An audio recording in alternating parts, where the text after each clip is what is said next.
మహాశివరాత్రి పండుగ శుభాకాంక్షలు.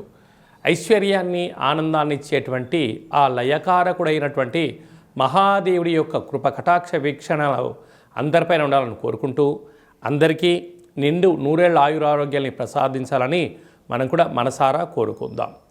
16/2/2026 నుండి 28/2/2026 వరకు ద్వాదశ రాశుల్లో గ్రహ గమనాల్ని వీక్షింపచేద్దాం.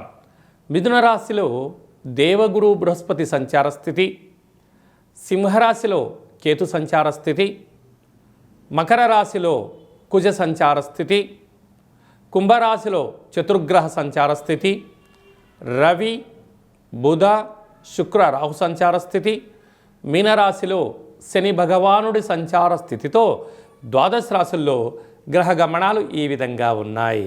సింహరాశి వారికి ఎన్నడూ లేనటువంటి విధంగా 7వ స్థానంలో చతుర్గ్రహ సంచార స్థితితో ప్రారంభమై అష్టమి తిథి ఎందుకు పంచమగ్రహ సంచార స్థితితో ఉన్నప్పుడు, ఒకవైపు అష్టమ శని సంచార స్థితి ఉన్నప్పుడు గ్రహ సంచార స్థితి అనుకూలంగా లేదు కనుక ఈ అమావాస్య మంగళవారం ధనిష్ట నక్షత్ర సందర్భంగా ఎలాంటి విధి విధానం పాటించడం వలన గ్రహదోషాన్ని తొలగించుకొని గ్రహ ఐశ్వర్యాన్ని పొందగలరు ఈ వీడియోలో సవివరంగా సంపూర్ణంగా తెలుసుకుందాం. విశేషంగా సింహరాశిలో ఏ నక్షత్రాలు వస్తాయనగా మఖా నక్షత్రంలోని 4 పాదాలు, పుబ్బా నక్షత్రంలోని 4 పాదాలు, ఉత్తరా నక్షత్రంలో 1 పాదం కలిపితే సింహరాశి. రాశాధిపతి రవి భగవానుడు. రాశిలోనే కేతు సంచార స్థితి, 6వ స్థానంలో కుజుడు ఉన్నాడు కనుక గృహాలు, వాహనాలు, షేర్లు, క్రయ విక్రయాలు వీరికి ఆనందకరంగా కనపడుతూ ఉంటాయి. కాకపోతే సప్తమంలో గ్రహ సంచార స్థితి అనుకూలంగా లేదు. రాశాధిపతి కూడా సప్తమంలోనే ఉన్నాడు. అక్కడ మనకారకుడు అక్కడే ఉన్నాడు, కళత్రకారకుడు శుక్రుడు అక్కడే ఉంటున్నాడు, అలాగే బుద్ధికారకుడు కూడా అక్కడే ఉంటున్నాడు, వాస్తు నరదృష్టి కారకుడు కూడా అక్కడే ఉంటున్నాడు.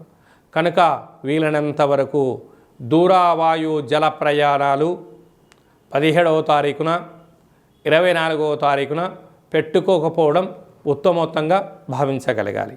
ఒకవైపు అష్టమ శని సంచార స్థితి ఉంది కనుక ఇలాంటి కాల సమయంలో గొడవలకు తావివ్వకుండా బ్యాంకు లావాదేవీలు, షేర్లు, వాహనాలు, వివాదాలకు దూరంగా ఉండడం, వీళ్ళతో మౌనంగా ఉండడం ఉత్తమోత్తంగా భావించగలగాలి.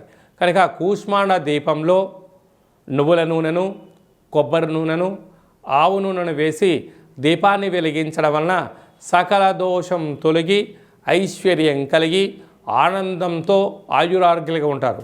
లేకపోతే అనేక రకాలుగా ఇబ్బంది గురవుతూ ఉండే పరిస్థితి ఉంటుంది. కనుక మౌనం, ధ్యానం, ఏకాగ్రత, సత్ప్రవర్తన, సూర్య నమస్కారం అవసరం అని చెప్పి కూడా భావించగలగాలి.